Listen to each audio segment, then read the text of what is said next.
से ताकतवर परिवारों की बात होती है तो एक नाम सामने आता है, गांधी नेहरू परिवार। लेकिन क्या आपने कभी सोचा है कि इस परिवार के पीछे छुपे ऐसे कितने राज हैं जो आम जनता से आज तक छुपाए गए? आज हम बात करेंगे उन अनसुने किस्सों की, उन विवादों की और उन गहरे राजों की जो इंदिरा गांधी, राजीव गांधी, सोनिया गांधी और उनके परिवार से जुड़े हैं।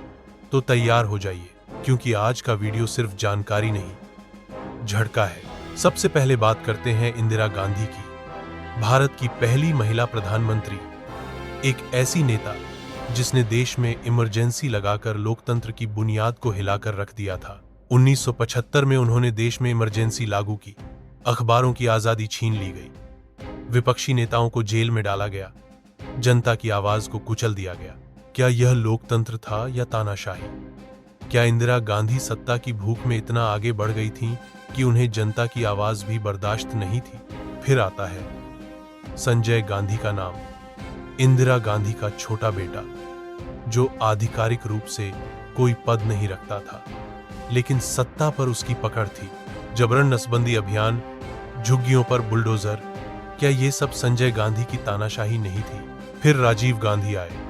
शुरुआत में जनता को उम्मीद थी कि ये एक ईमानदार नेता होंगे, लेकिन बोफोर्स घोटाले ने उनकी छवि को गहरा धक्का पहुंचाया। स्वीडन की कंपनी से हुए इस सौदे में कथित रूप से घूसखोरी हुई और नाम सामने आया ओत्तावियो क्वात्रोची का, जो गांधी परिवार का करीबी बताया जाता है।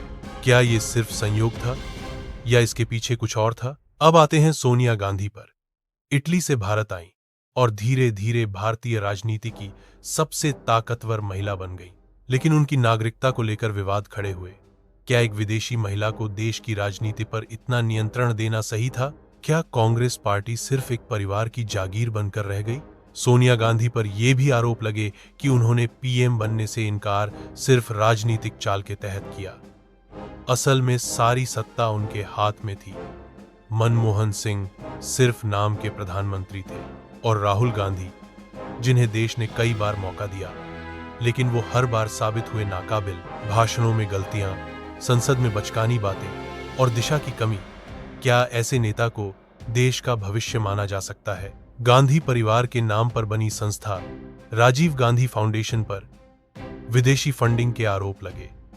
चीन से डोनेशन लेने का मामला उठा और सवाल ये उठा कि क्या देश की सुरक्षा और सम्मान से बड़ा है एक परिवार का फाउंडेशन? क्या ये सिर्फ एक एनजीओ था या सत्ता की साजिश? और हाँ, रॉबर्ट वाड्रा का नाम कैसे भूल सकते हैं? प्रियंका गांधी के पति, जिन पर लैंड डील्स को लेकर गंभीर आरोप लगे। हरियाणा और राजस्थान में जमीन घोटालों की फाइलें खुली, लेकिन कार्रवाई क्यों नहीं हुई? क्या गांधी परिवार का प्रभाव न्याय से भी ऊपर है? ये वही परिवार है जो लोकतंत्र, संविधान और पारदर्शिता की बात करता है, लेकिन उनके अपने घर में क्या है पारदर्शिता? क्या है जवाबदेही? गांधी नेहरू परिवार का इतिहास अगर गौर से देखें तो ये सिर्फ सत्ता की लड़ाई नहीं, बल्कि भारतीय राजनीति में वंशवाद, भ्रष्टाचार और सत्ता की ललक की मिसाल बन चुका है। ये परिवार आज भी कांग्रेस पार्टी का केंद्र है। चाहे अध्यक्ष पद पर रहें या पर्दे के पीछे से नियंत्रण करें, फैसले वहीं से आते हैं। सवाल ये उठता है कि क्या भारत जैसे विशाल लोकतंत्र में सिर्फ एक ही परिवार के लोग सबसे योग्य होते हैं? क्या कांग्रेस पार्टी के बाकी नेता सिर्फ कठपुतलियां हैं?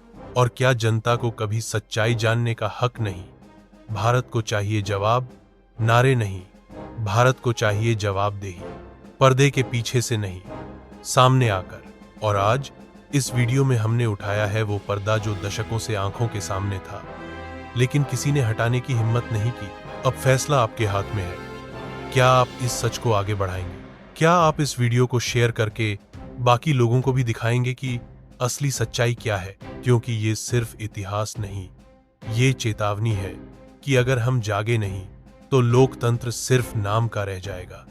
असल में सत्ता रहेगी कुछ परिवारों के हाथ में, और वो परिवार हमेशा हमारे सिर पर राज करता रहेगा, बिना जवाब दिए, बिना हिसाब दिए।